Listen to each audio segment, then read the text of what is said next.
In this video, we're going to take a look at how to draw ray diagrams for diverging lenses or concave lenses based on their shape.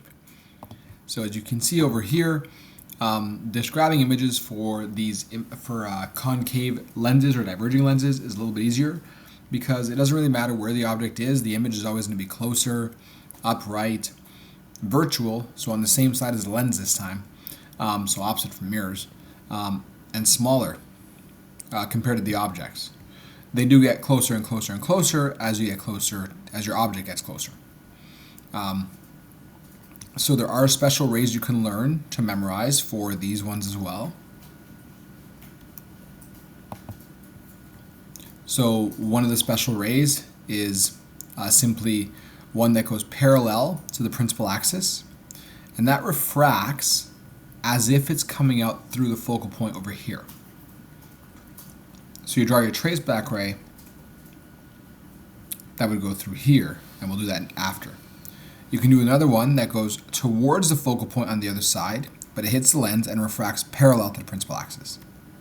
And then you can draw one that goes through the optical center, and it doesn't refract very much, so we just make it go all the way through. This one won't really have trace back rays. It does, but it's sort of behind these, and you don't really see it. So now you draw your trace back ray for this refracted ray and for this refracted ray. And where those trace back rays meet up, that's where your image would be. You'll notice it's upright, it's smaller than the object, it's closer to the lens, DI is less than DO, and it's also virtual because it's made by trace back rays.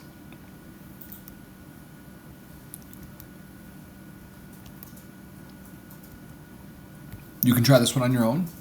Pause the video, try it out, and check your work.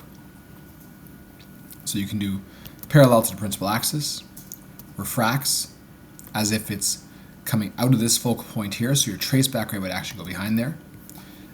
You can do one that goes towards the focal point on this side, but it hits the lens, so it refracts parallel to the PA. You can draw one that goes straight through the optical center, and I would draw another arrow there. I should have done that here. You do your trace back ray for this one, that goes through the focal point, and your trace back ray for this one, that goes parallel to the principal axis, and this is where your image will be. Upright, smaller, closer, and virtual. And so this is usually used by telescopes and eyeglasses. So this is a summary of the ray diagram for concave lenses or diverging lenses, along with some applications. To consolidate, you should summarize the lens cases in your lab notebook, in your two-page summary, or according to how your teacher has told you to set up your lab notebook. Make sure you put examples of applications of each one.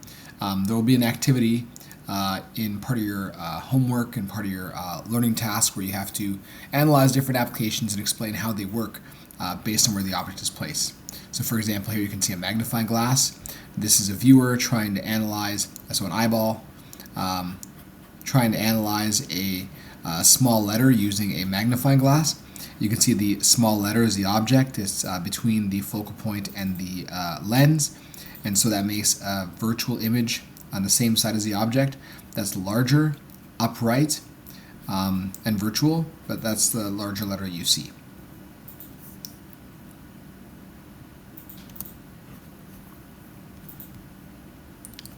And then of course we have our lame joke.